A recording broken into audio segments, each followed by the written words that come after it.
Okay, so for episode 8, we thought it'd be cool to get to know Andy a little bit more.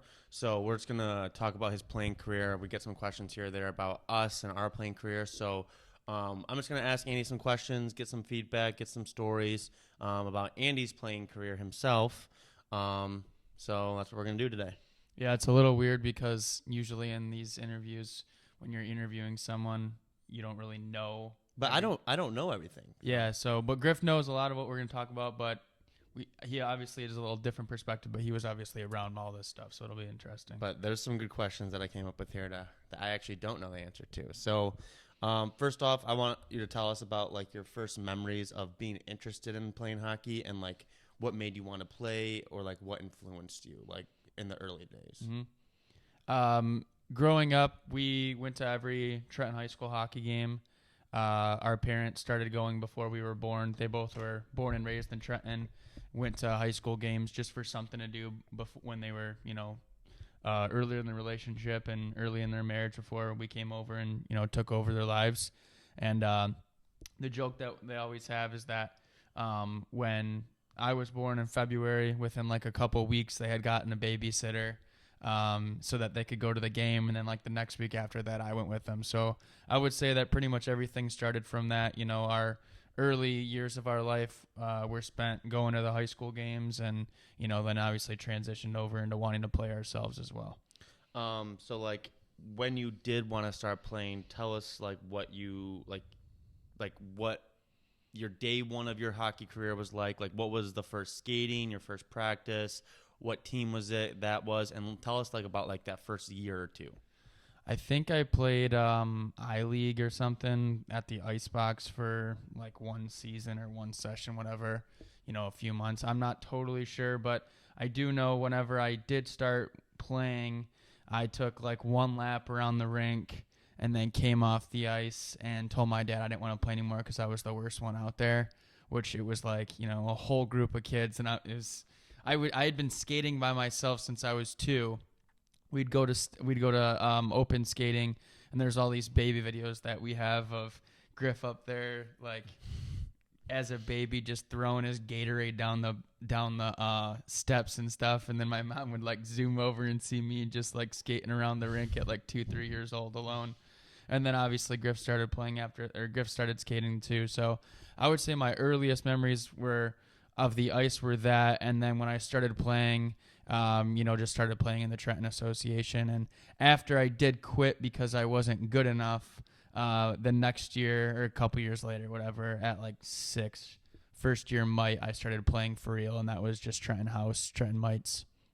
So after playing a year or however long for the Trenton House, which is like the lower beginners division, you went on to play for the team that meant more to you in your career, maybe more, arguably more than anything, because it built your foundation, everything, and that was Trenton Thunder. So you went on to play Trenton Thunder for Squirt and Mite years, obviously. Obviously, we'll revisit the later ones, but for your Squirt and Mite years, you played, what, like 3 seasons with them or 4 seasons with them? Yep. So tell us about some of those memories. How far did you guys make it? What was the team dynamic? Just how was that? So my first year playing real hockey, it was like I said, Squirt or Mite House. First year Mite. So I'm 96. It was 96s, 95s, and there was three Trenton House teams.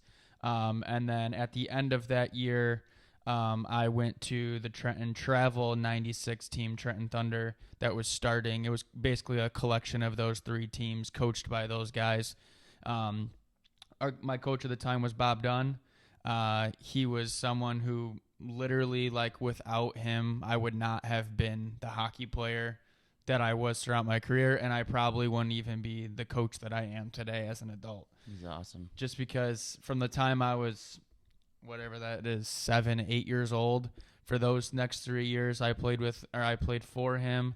Then I went to Little Caesars. Then I went back to Trenton, and I was, always reflecting on times with him.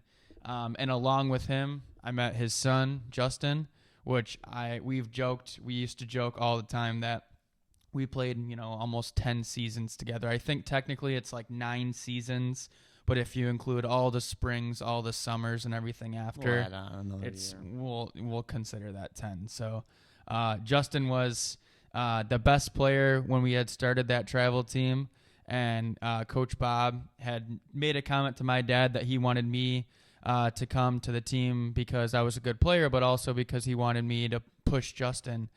So the coach and him wanted, he wanted the best players he could find. So there was, me and Justin and a whole bunch of other good players.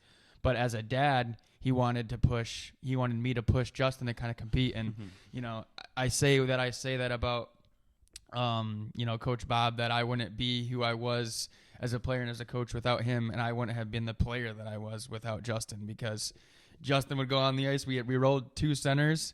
Justin would go on the ice. I'd go on the ice. We'd flip back and forth the whole game, center, center, center. And he'd score a goal, and I'd be like, all right, that's good, but I want to score now. And then I'd score, and he's probably thinking he wants to score. So we were kind of competing, and we did that for years, and, obviously played together for a really long time. So at the end of your guys' last season with Trenton Thunder, you guys obviously went to states, and I think you guys went to the state finals, right? Mm-hmm. Yeah. So tell us about that. So obviously, the core of the Thunder guys, we could name them all. It would take forever. We could talk hours about those guys. We don't want to even name one because we'll forget some, and I'll feel bad. But a lot of great guys on that team. Really, just some good human beings, and obviously we'll revisit them because they actually became our teammates later when we were in high school. But that team, you guys were an awesome team from my memory. I mean, I was just cheering them on from the crowd, but. Tell us about that state finals. Obviously it was the end of that chapter for Thunder. Not the end of the story, but the end of the chapter. So tell us about that state finals, anything that you can remember about that. Yeah, so for those 3 years, we were always one of the best teams in all of Tier 2. And we actually played Tier 1 teams, and we competed with all of them as well. And I remember going into, I think it was the end of our Mite AA year, me, Justin, and a handful of other guys on our team were all getting basically scouted by the AAA teams to come play for them. And then ultimately we were offered as a team, Coach Bob was offered to take our Trenton team to become one of the AAA teams. I'm not going to give credit to the association who it was, but we were basically offered. They told him, you can take your team, you take the core of your team and become a part of our association. And he said, I'll do it if we get to still play at Trenton. And they said no. So we just stayed at Trenton because he didn't want to leave and go to another rink and, do all their stuff. So ultimately we stuck together. As you said, we went to the state finals that Squirt AA year. And we knew going into that season that was going to be our last year together because at that point, me, Justin, and, some other guys were going to go play AAA. So we went all the way to the state final. We lost 6-1 in the final. We got pumped, but we were a solid team. Like when I think back to those days, like I was surrounded by good players, and obviously I had some success individually. I was a good player myself, especially at that age. But that came from the good coaching around me, good parents around me, good players, teammates, the whole thing. And last thing I'll say with that is, there was a lot of people that we played with, a lot of guys that I played with at that time that, as you already, foreshadowed, that we started together. We kind of did our own thing for some years. We went to AAA and whatnot, and we ended up back together. So, built the foundation for the future. This chapter of Thunder wasn't done, and this chapter of your guys' core friend group wasn't done. Right. So, so you guys lost in the state finals, and then you guys started to go to middle school, where at that point everyone kind of does their own thing, and I think that's pretty much normal for most people. So like you said, you guys left. So before we even talk about you making Little Caesars, I want to ask, what did you know of AAA at that time before you played? Like, were you aware of the process and how it worked, like, and the seriousness of it? Because I didn't know anything about AAA, obviously, until you played. And even when you played, I didn't know anything about it. So what did you know? Like, were there people you knew above you, like older than you, that you knew? Like, tell me what you knew about AAA in general. Yeah, I think for me it came, I always wanted to play AAA. Well, I wouldn't say I wanted to play AAA for those last 2 or 3 years, before I finally did. So when I was like a little kid, when I was first starting, obviously I had no idea what it was. But whenever I was, starting to play travel, like second year Mite, just because of knowing that, other guys that were older than me were playing for Little Caesars. Like, I didn't just want to play AAA. I wanted to play for Little Caesars. I thought Little Caesars was like it. The best colors ever. Yeah, cool. Like the cool colors, cool uniforms. Orange and blue, if you don't know. Yeah, the reputation of the organization, and then there were other guys like where we were from, like Justin's older brother Corey Dunn, Griffin Molino. All these guys played for Caesars, and then our dad's boss at the time, Skip Howie, had coached Little Caesars 92s, and they had went to Quebec, won Quebec, and at the time he actually had told my dad, because my coach Skip was like well aware of the whole hockey world because he had done it himself, and he was in it at that time as a coach and as a dad for his sons Gordy and Mac. But he had told my dad, don't let Andrew go play AAA until he's a peewee, because he's going to get burnt out. Like, it's just too much travel. It's too intense. It's too serious if you're too young. And if you wait until you're a little older, which, I mean, literally 6th grade, you are developed different at 6th grade versus 5th grade and 4th grade and whatever. Right. And so my dad had made a promise, or basically told him, he's like, I won't let him go until peewee. And, and that ended up happening. So you make it, you make Little Caesars. When did you feel like you fit in? Like, was it day one? Was it a weekend? First game, first goal? When did you think you kind of fit in with Little Caesars? And, like, when did you realize, like, wow, like, I'm a AAA player? Like, any memories of that? Yeah, I mean, it was obviously a big jump, but I was super ready for it, and I was super excited about it. Because I had, some individual success, and then I knew our team was good in AA, that I knew I'd be able to do it. It was, there was the one time that we had 4 tryouts for my first year peewee, going to Caesars. And I'm pretty sure the first one was probably, open to the public. The second one was probably open to the public too. And I remember we got on, and then like the third and the fourth was probably like invites only.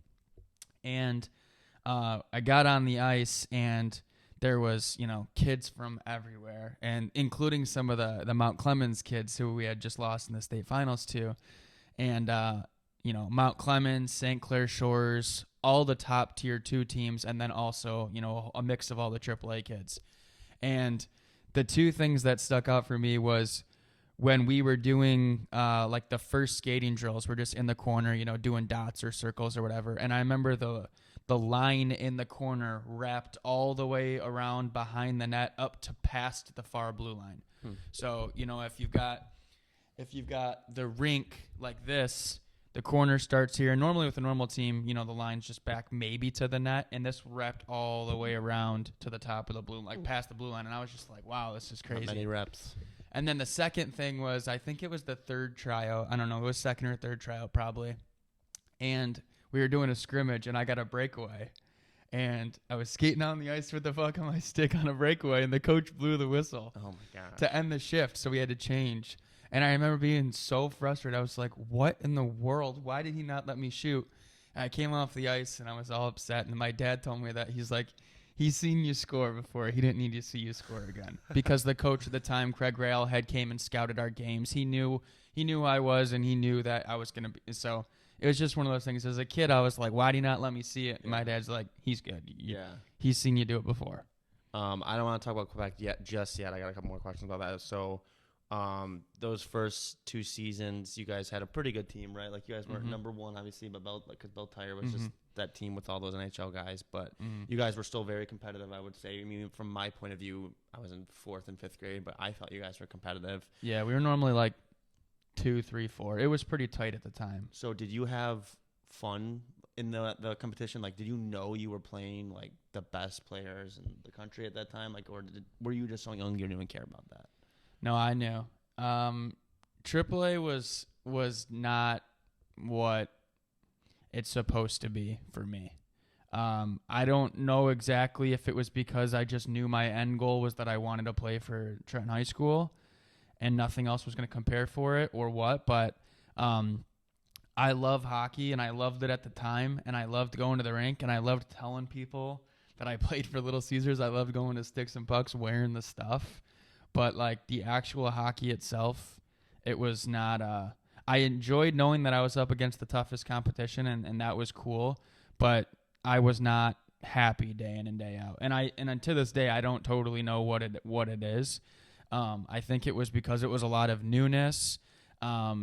It was like I came from a place where everyone has pride in where they're from, and when you're playing AAA, you're just in it for yourself, and you happen to be wearing the same jersey a lot of times.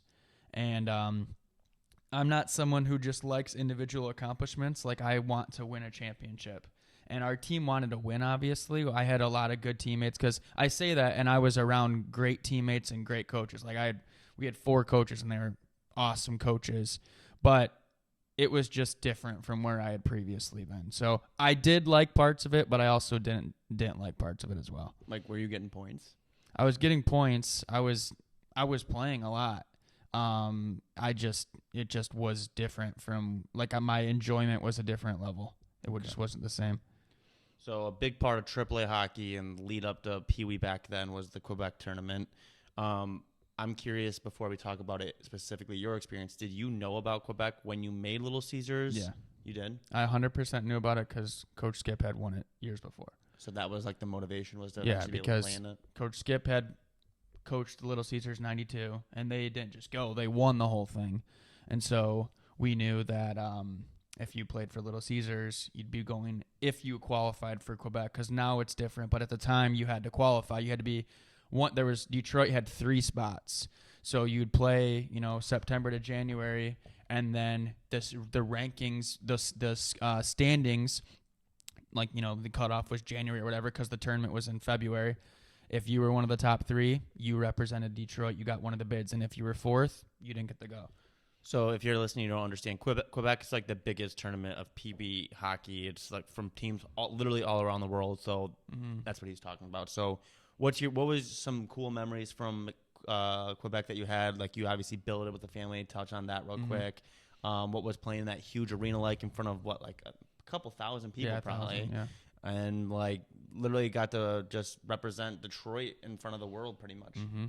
Yeah, because we were with Little Caesars and owned by the Illiches, the same as the Wings, we got a perk of wearing the Wings stuff.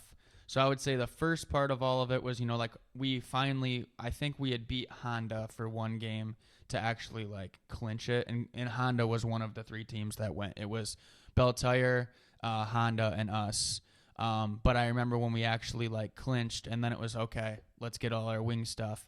And so we practiced at the Joe that year, which at the time the Joe Louis was where the Wings played. So we practiced there 2 days a week. And I remember for like a month leading up to Quebec, so like all of January, it was like every day we'd have like a jacket that came in, or a hat, or our shirts. Every hockey player's dream. Our jerseys, our socks, our helmets. We had our Little Caesars orange and baby blue stuff, all clothes, all gear, everything. And then overnight, or over that month, all of our Red Wings stuff came in.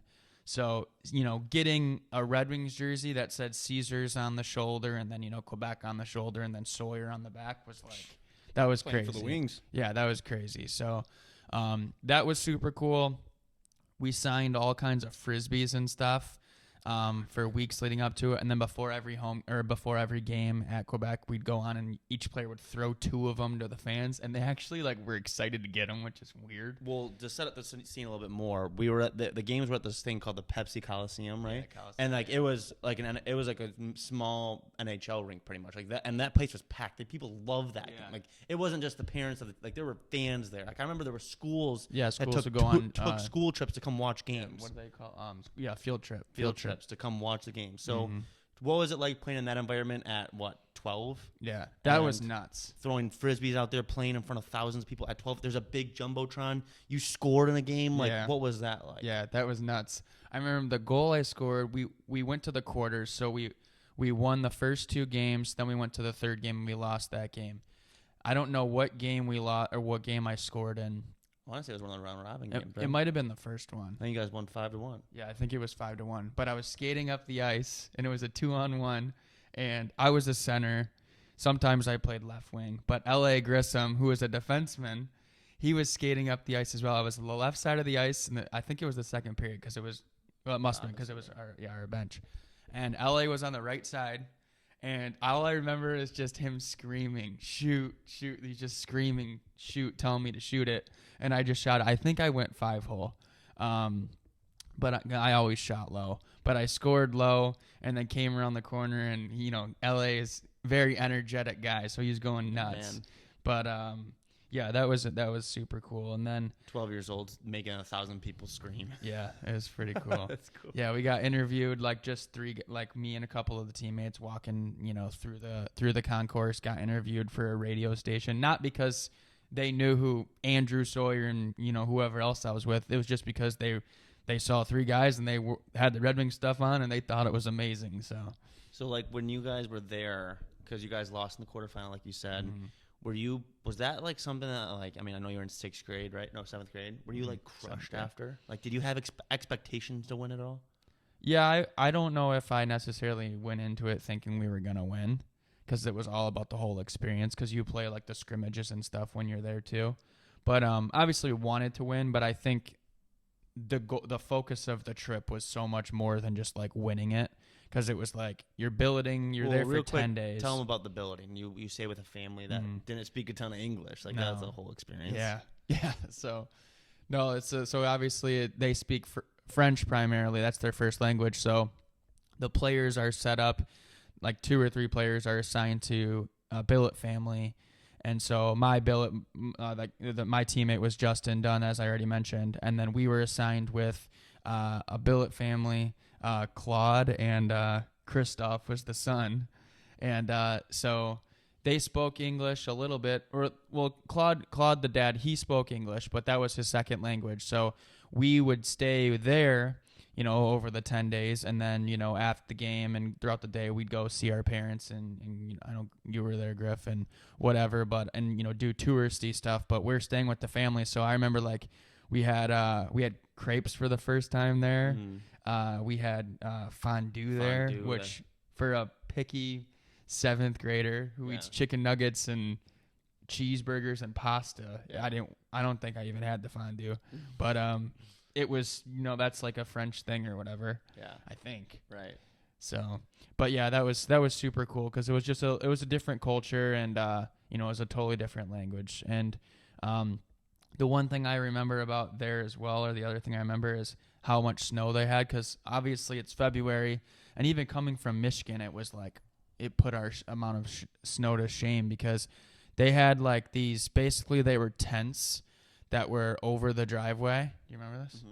They had tents that were over the driveway, so that way whenever it snowed, it would like just kind of hit the tent and fall over onto the yard instead of just like on the driveway and covering their cars, which it was just, that shows how much snow there was. Mm-hmm. All right. Next, we already said that you wanted to go back to Trenton. We're good. So you already said that you wanted to go back to Trenton eventually to play Trenton high school hockey. As bringing it all together when we were young, that was the region you kind of wanted to get into hockey in the first place. Mm-hmm. But so you went back to Trenton and played your 8th grade and 9th grade year there for the Trenton Thunder. The team kind of got the band back together. The main core was somewhere still there. Some guys came back. So tell us about that 8th grade season. It was, how nice was it to be back in that environment with your buddies and to be back in your hometown and not really have as intense of an environment? Tell us about that season. Yeah, it was awesome because, when we were finishing the 7th grade season, my Pee-wee major year with Caesars, we had told the Caesars coaches that we were going to be leaving, and they were shocked because there's obviously change in the AAA world every year on the teams, but I actually was choosing to leave AAA, which even in my years coaching since then, I don't really know of many people that have chose to leave AAA, but I did because I was, again, hockey was not as fun for me at that time, and I wanted to be back with my buddies playing at Trenton, and I knew I was going back to a good place. It's not like I was going to just hang out. I was going to work harder, but we had so many good players that were on that team at Trenton and good coaches that going back, we were basically a AAA team, but we just, were on the AA organization. So Going back there was awesome. Like we had Scott Peffer, who was a young non-parent coach at the time, and we were going through all kinds of, when you're 13, 14 years old, you're going through puberty, you're going through emotions, you're figuring out like 8th grade and 9th grade, there's all kinds of stuff like distractions. There's alcohol starting to be a thing. Like there's all these different things, which I never did any of that when I was 14, 15 years old. But like there's all kinds of crazy things that you need help with. And, I was around good people for that. And, the hockey part, like I was super rejuvenated again. The 8th grade year was different than the 9th grade Bantam A just because, we had guys come back. But then Bantam AA is the year that, like, we took off. So then that season, so you didn't make the high school team your freshman year. We kind of had expectations to you to maybe do it. What was you say? It was like 50-50. Maybe you would, maybe you wouldn't. Yeah. And you didn't make it, unfortunately, which actually kind of, in the big picture, is probably a good thing. More development. You got to have this amazing year, your freshman year. So you guys actually went on to, spoiler alert, went on to win states. Mm-hmm. So tell us about that team and just some of that dynamic and how cool it was to have, because you guys lost in the state finals when you guys were in squirts, as we mentioned.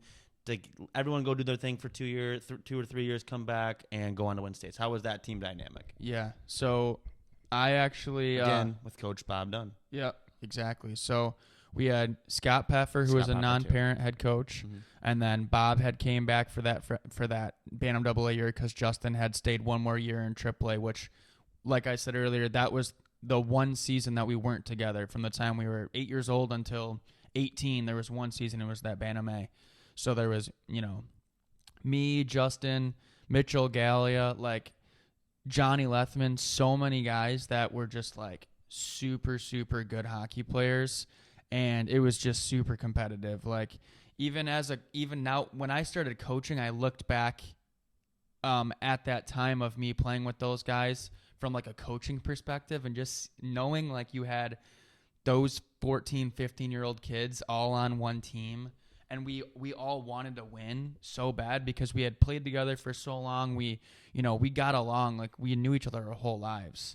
That you take our experiences elsewhere playing AAA and other AA teams for some of the other guys, and then you put it all into us just wanting to win. And then also us, like, we were competitive and we wanted individually to all go on and play, varsity the following year or whatever. So this was it. Everyone kind of knew this was it. Yeah, everyone knew this was the last run. And, to touch on the freshman year of varsity tryouts, like freshmen rarely make Trenton for varsity. And that was my goal my whole life, was to make it as a freshman. And so I started that Bantam AA season kind of knowing that, like, or hoping that I would play there September and October, and then November I'd leave and go make varsity.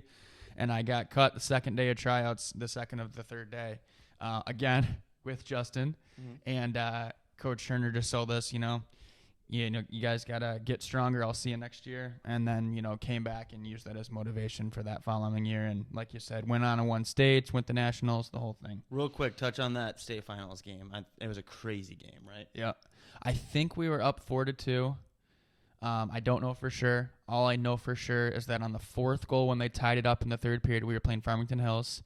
I turned it over on the boards, and they took the puck. It was at Eddie Edgar and Livonia on the far net, like the far end, and they scored, and it was 4-4, and so we went into overtime, went into double overtime, and then won it in triple or quadruple? I think it was triple. I think it was triple. Dom Fusco. Yeah, Dom Fusco scored the same day that his brother scored a state final overtime winner, I think, as well. Good day for the Fuscos. Yeah. Wish we could do that for me and you, but I wasn't. yeah. But no, that was amazing to win it. So that was awesome. Good little way to end the Thunder dynasty, pretty much. So, so then the next year, your sophomore, you do end up making Trenton.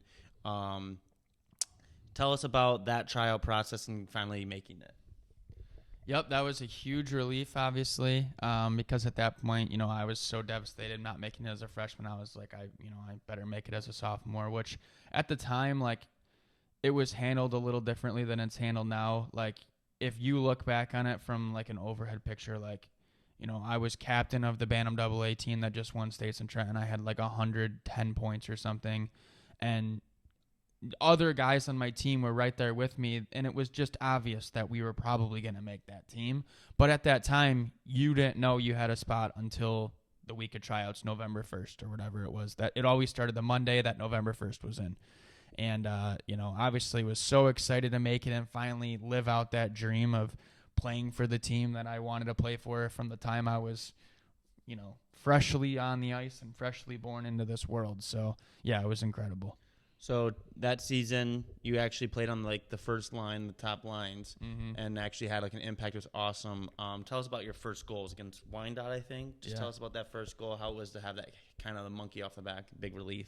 Yeah, so I was lucky that when my sophomore year, when I made the team, it was me, Justin Dunn, and then Justin Howard. So we had 3 sophomores, and then we had some good juniors, but our senior class was really strong, like strong personalities, great leaders, and I was, like you said, I was lucky to play with some of those guys on a line, Corey Sachel and Joey Russo, and I scored, like you said, against Wyandotte. That was a huge goal. I actually scored against Cranbrook in the home opener, and it got called back. Yeah, it was a huge goal. The one thing I remember about making the tryouts, is specifically with Russo and Sachel, was, I had played on the spring team, the summer team, and the fall team. So I assumed I was going to make the winter team, but again, you don't know for sure. And when I got called in to have the meeting to find out if I was going to make the team or not right after the third tryout, it was, the coaches across the table. So it was Coach Turner, Coach Clemens, Coach O'Bricky. And I sat down across the table, and I had played center for most of my life leading up to that. And they were like, done well, Andrew. Like, the thing is you normally freaking out. Yeah, you normally play center, because I'm finding out if I made the team or not. And they're like, we know you normally played center, and we just don't really need any more centers. And in my head, I'm like, I just didn't make the team. I'm getting cut again. And they were like, but we want you to play left wing with Corey Sachel and Joey Russo. And I think they talked for probably 2 more minutes after that. Oh, you blacked out. I have no idea to this day what they said. They probably said some generic, we got to have a good season, get started, the whole thing. But I have no idea, because all I knew was in that moment I made the team, walked out, saw dad, saw mom. I don't know if mom was there either way. Called her for sure. Yeah. Because I know I had to call you and mom, and because you went to practice that night. We had our team meeting, and it was just, it's crazy that making a team was that like powerful and emotional. But when I had waited 15 years to do it, like there was so much in that moment. Oh, it's truly special. So, don't want to touch too much on the sophomore and junior year. Obviously, you guys had a great season your sophomore year. Junior year didn't go the way you planned. So let's talk about senior year. That's when we had the team, the ending of Thunder. So a lot of those core guys from the Thunder team came back. I mean, were on the team. You had a couple younger guys like myself on the team. The year before, you guys lost to Livonia Stevenson, and we felt like this was the time to do it. This was the time to. This was our team to win. It was in 2014. Trenton had 13 state championships. This was the season. So tell us about kind of that process of early on, the struggles that we don't really need to talk about the team, but like talk about your perspective, your season more than anything. How did you feel like you were playing throughout your early part of that year? Yeah, so I led our team in points junior year, and we lost in the regional final to Stevenson, like you said, and we were returning a lot of, pretty much all of the like main players. We lost some good seniors, but everyone on that returning team, the senior class, the junior class, and then your sophomore class were all motivated. Probably the most motivated group I've ever been around in anything. By far. And it was really just championship or bust. So my mentality was, obviously wanted to have some individual success. I had individual goals that I wanted to accomplish, but more than anything, I just wanted to win, because at Trenton, when you're sitting there every day, and at that time there was 13 banners above our head every day hanging from the rafters, and you knew you were either going to be one that hung another one or you weren't. And if you were going to be a real Trojan, and if you weren't, maybe you're going to have to question that for the rest of your life. And thankfully we were able to pull through. But yeah, it was an incredible year. So we go on. Tell us about kind of your perspective of playoffs and taking it through. There's 6 playoff games. Tell us about how you felt. Not really, again, not about the team, but how did you do in those games? Mm-hmm. So I individually, I scored, a couple goals in those first couple games. I was mainly, an assist guy, especially whenever I'm on a line with Justin Dunn and Mitchell Gallia for 31 games, like I'm going to get some assists because if there's anything that those guys can do, it's they can shoot. So, I was captain that year, and I obviously, wanted to produce offensively, but my two main things, or the main thing that I wanted to focus on was leading and keeping everyone together so that we could win, because I didn't really care about anything individually at that point. I just wanted to win because I knew that if we won, with the C on my jersey, I was going to be going up there to get the trophy, with the other C and the other A and whoever it was at that time, which, that season it was Justin Dunn again. It was Nick Ramirez. We had a great, captain group. We had a great senior class, and I knew the individual stuff would come if our team won, and that's all that mattered for that season. So state finals, real quick. Was at any point, looking back, were you ever nervous or think we were going to lose? Like, even when Heartland went up 1-0, did you ever think we were going to lose? No, when Heartland scored first on us, and I remember thinking, all right, thank you. The only time I was nervous that we weren't going to win was when we played Stevenson.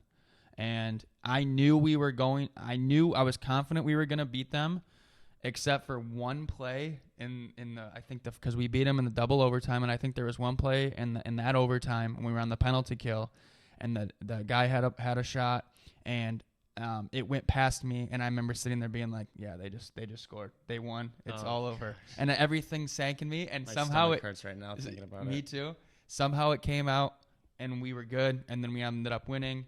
But no, in the state final, I was on the ice when Heartland scored Heartland scored that first goal, and I remember thinking like, all right, thank you. We're in it now. So fairy tale ending, got to end your high school career, the team that we always dreamed of winning a state championship. But you obviously had another year left of your playing career, so you went on to play for the Metro Jets. So do you want to kind of explain like the process of getting signed there and recruited there? And yeah, so figuring out where I was going to play after high school was super exciting, but also super stressful. Just because you learn a lot that junior hockey is not just for like fun. Like junior hockey is a business. Like you're dealing with a coach and a GM on all these teams that they're doing this for a living. And if they don't produce at that organization and with those teams, then they're not going to have a job. They're going to get fired. So I was talked to by a lot of teams that season. When I say talked to, whether it was an email, a letter, an individual meeting, like whatever it was, I was talked to. And a lot of things, I went to some camps and whatever. My goal was to play in the NA. I didn't necessarily play in the NA. I didn't accomplish that goal necessarily, but I went to the NA3 with Metro, and we're not going to touch on coaching with this episode, or my coaching career, but that season at Metro was literally a hockey internship. Like I didn't know it at the time because I thought about myself as a hockey player at the time. I wasn't thinking about being a coach at that time necessarily, and I went there, started the season off. I enjoyed it. I've obviously touched on this before, but like I was thinking that I was going to be done with hockey throughout that season as things happened because I just didn't have that same drive anymore. But I met a lot of great players that I played with, but more than anything else, I met Randy Wilson, who scouted me, and I met Justin Quenville, who was the coach at Metro and GM. And with just simply being on the ice with those guys every day, and then the off-ice stuff with Jamie, I learned enough in that 10-month time period to just basically elevate me as a player. It gave me a sense of ending of knowing that my playing career was going to be done, and then all it did was just took me from a player and just shot me right into a coaching mindset, because the stuff that Q was teaching at that time and the way that he handled things as a young coach, it gave me the motivation and the confidence to basically just say, hey, I'm going to start coaching right away at 19 years old the next year. So when I look back to my time at Metro, it's weird to think about it in certain ways because like it was the last season of me playing hockey, but I literally look at it like an internship for coaching, and in that way it was fantastic. Do you have any like crazy? Did you have any like sick goals or? I had a shootout winner in like October that was pretty cool. I'll post it on the video. Yeah, he did a one-handed, the brutal Sweden quality move. video. Awesome goal, though. Yeah, and I remember, because I always, when I needed to score on a shootout in practice or whatever, I would do the one-handed Sweden move. And I remember I scored, and it was just weird. That was hype To win the game. Yeah. Then you come back to the bench and yeah, Q said something like, "You're lucky you scored that because you weren't going to be going back out there again," or something. I don't know, but because at that time, this is 2015, 2014, and everything wasn't a highlight reel goal like all this stuff is now. So yeah. So I know it's kind of hard putting you on the spot, but do you have any other like cool stories or memories of that first year of juniors? Like, I know that this was like the last year, and like you said, you were kind of focused on moving on. I don't know if you want to touch on like your decision to be done, or just any other cool memories of in-game or in-season road trips, anything like that. As crazy as this is, when I think about Metro and my favorite times, it has nothing to do with being on the ice. Yeah, the one thing that I enjoyed being on the ice, or the one thing that I think about, is simply just having the ice for the rest of the day. Because we'd practice at like 9 a.m. and nobody was on the ice until like 3 when the high school teams got there. So we could just stay on the ice and shoot around and whatever. And, I had a lot of guys that did that. But my favorite thing was Wednesdays we went to the breakfast place across the street. We'd have a team breakfast. And then going on the bus for road trips and sitting in the hotel, which is best part about it. It's nothing. And then, or it's nothing you can do. You can't do that now. And then the other thing was just sitting in the locker room. Like we'd sit in the locker room for like hours, just talking about where we used to play and someone that's playing here. Like this crazy thing happened in this team, and it's like you just like I knew more about hockey and junior teams and college teams and youth teams and everything at that time than I ever have and ever will, because that's all you do. You just go to the rink, you practice, you work out, you hang out with the teammates, and that's it. So that's pretty awesome. I mean, then you obviously made the decision to be done playing, and looking back, and I mean, we've talked for a while, and it felt like it's been 5 minutes because it's just been awesome to learn about your career. I mean, it's been awesome looking back. Was extremely successful, won 2 state championships, captain of both of them. You got to play junior hockey. You got to have a lot of different experiences at AAA, Quebec. So pretty happy to think about. Yeah, no, it was amazing, and transitioned right into coaching. So, no, I was very lucky, very blessed as a player individually to have the support of my family all throughout my career, because every change that I made and every team would always, mom, dad, Uncle Dave, everyone was always supportive. Our coaches, T-Vac, yeah.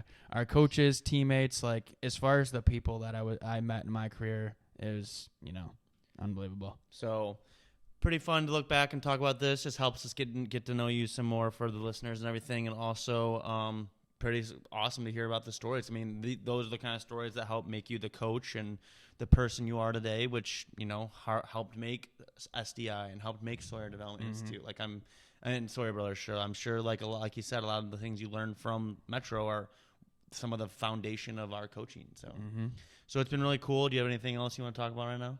Nope. Next week we're doing Griff. All right. So thank you guys for listening. Thank you guys for watching as always. Hope you guys enjoyed that, and we'll see you next week.